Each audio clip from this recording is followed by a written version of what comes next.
All right. Hello, everybody. So I was inspired to make this episode. I was going to write about it, but this is so personal.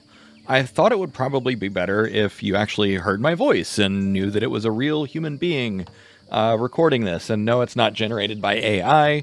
It's actually me. Okay. So to provide a little bit of context, kind of what the catalyst or the let's just say the impetus to write this was I just saw a cluster of tweets. So Rune or Tizzle, who is an OpenAI employee, I'm pretty sure he is. Anyways, he talked about how we're going to start losing jobs. The job loss has already started. And Hater or Haider or Slow Developer replied to that. And then Emad Mostak, I'm sorry, I'm probably saying his name wrong. Emad said basically the same thing separately, that that one of the biggest social disruptions we're going to start seeing over the next couple of years is job loss. And also some of the people that we've been talking to on our podcast, me and Julia, leaders of AI, have also started saying the same thing. And this lines up with about my expectations.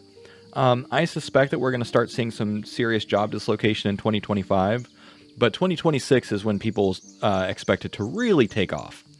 Now, I've been doing a lot of writing on post-labor economics, but rather than talking about the economic side, I want to talk about the lifestyle side.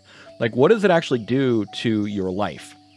And so because of the work that I've done, I have passive and residual income from many sources. From YouTube, Patreon, Twitter, Substack. I mean, I've built up so many passive revenue streams, and it's not necessarily passive. I still have to create content, but I'm not exchanging my hours for money specifically. I don't have a wage, so effectively, my lifestyle is subsidized as if I had a universal basic income.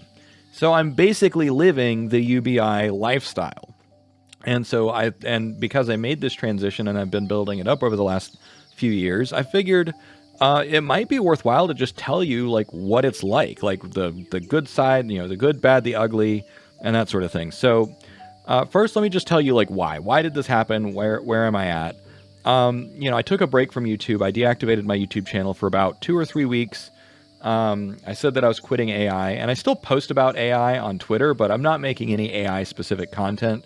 And you might say, like, well, Dave, a podcast with Julia is AI-specific content. Yeah, but I'm not working with AI directly. I'm focusing on communication.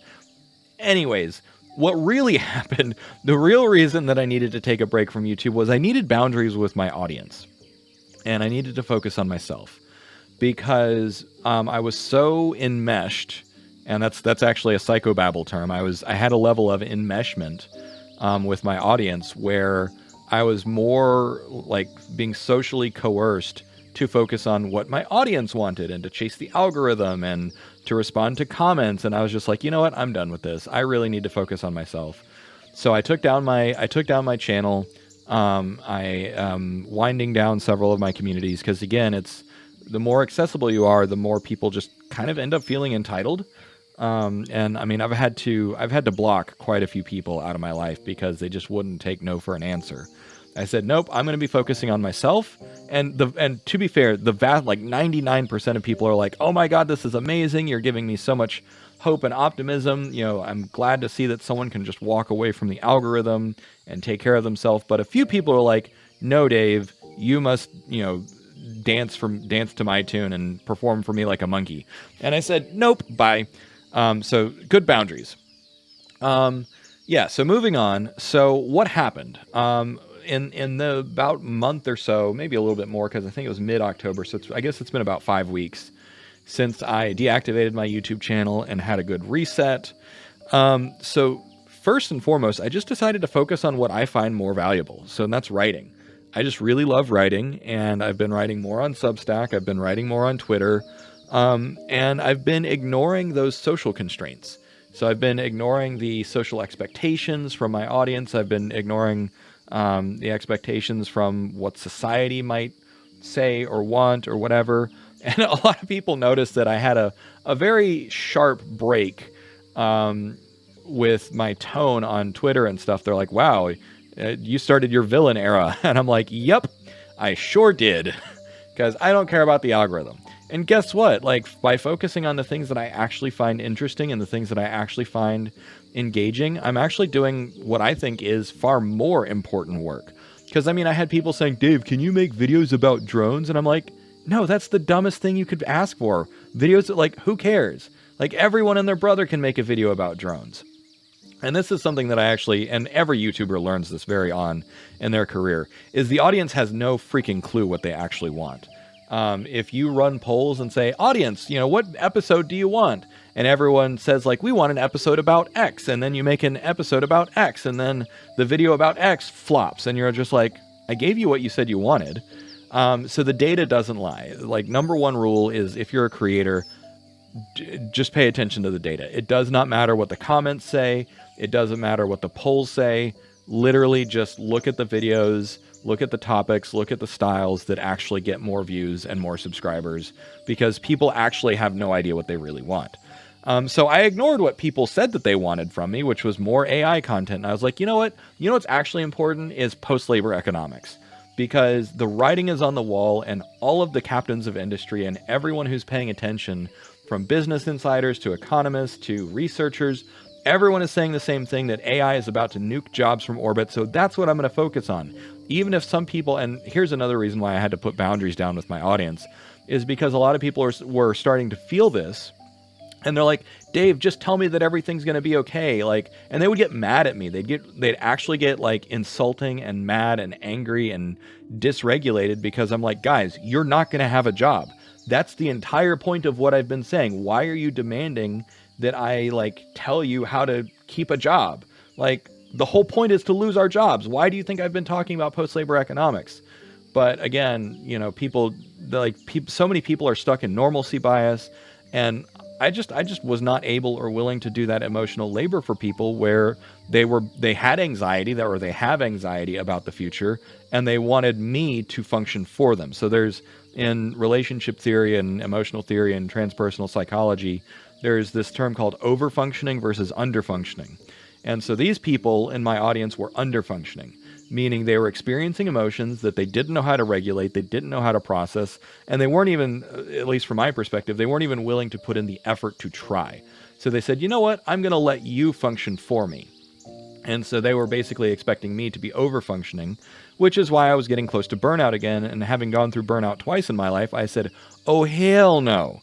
And I put a stop to that quick, fast, and in a hurry. Okay, so that's what happened.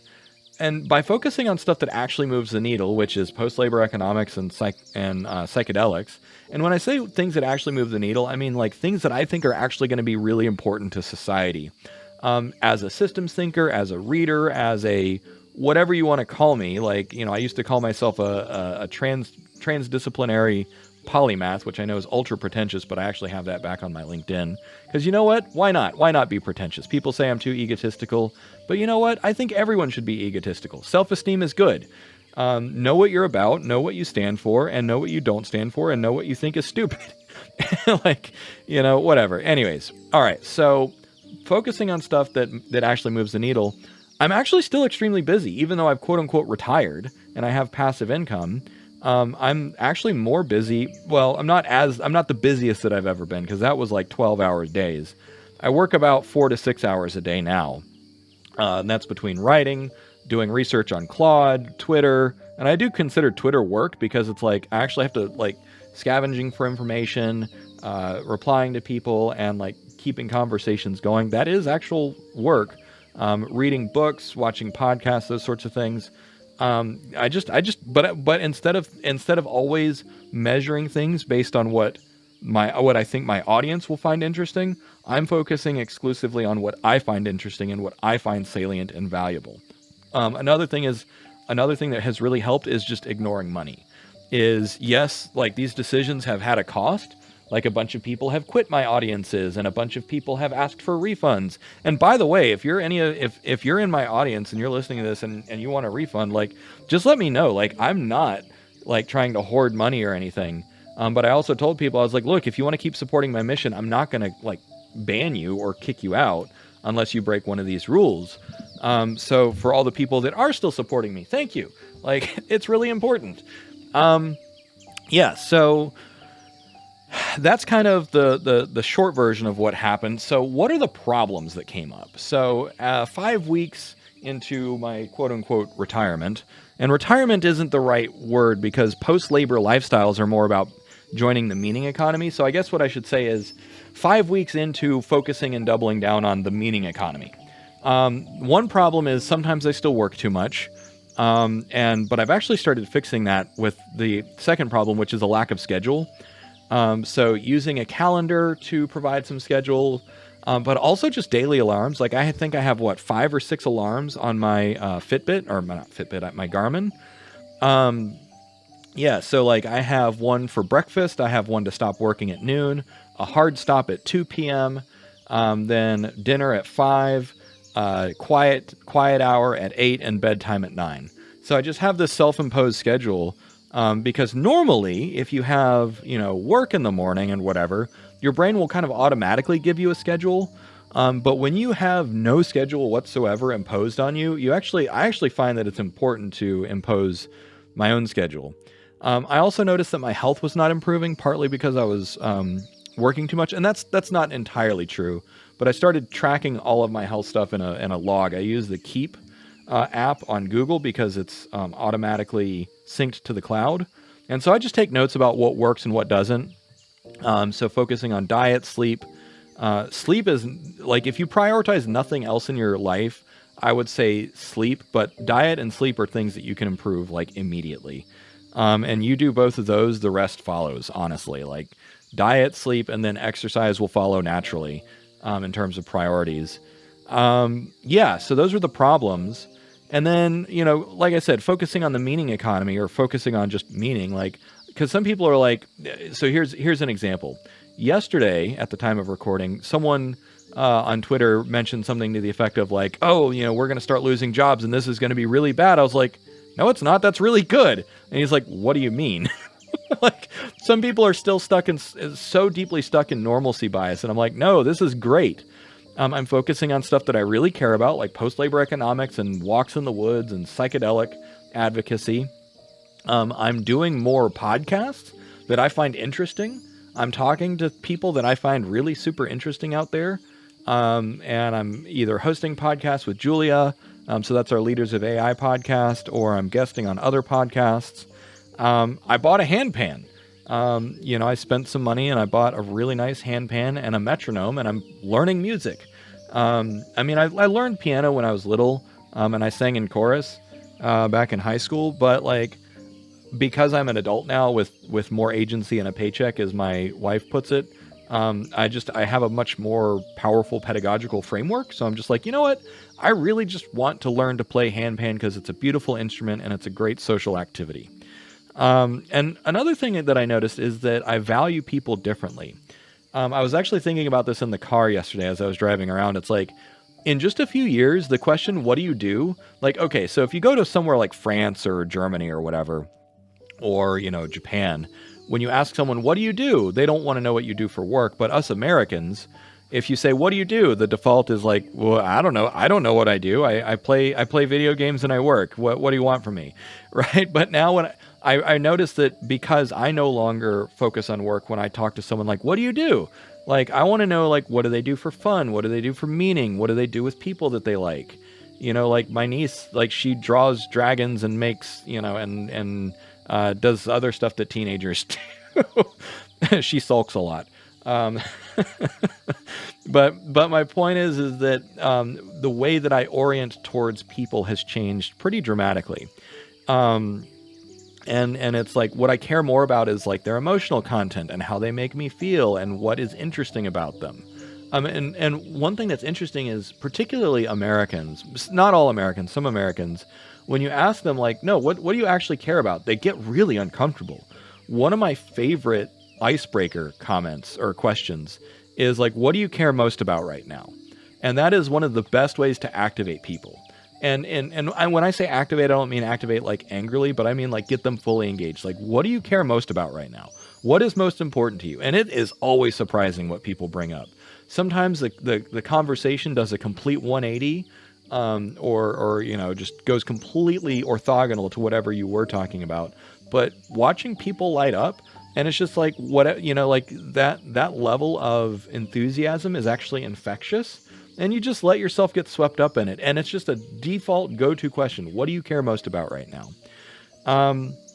Yeah, I think that's about it. I guess I could riff a little bit on like, the podcast that, oh yeah, that's actually, no, I forgot something I was going to add, which is, speaking of, like, I had every intention of just fully walking away from AI, but Julia, so here's an example of resonance, of working with people based on how they make you feel, is I had every full intention of walking away from AI forever and just focusing on writing and other stuff.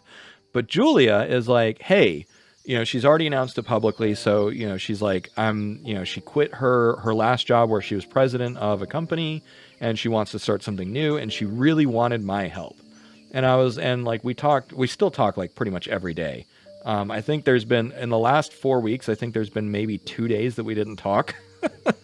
And so it's like every day, at least 1 or 2 voice messages back and forth. And it's just, there's so much alignment and like mutual respect. And one thing that I told her is like, the more I work with you, the more I respect you. And that's a good sign. And so it's just like, you know what, whatever Julia is up to, whatever she wants to do, let's do it.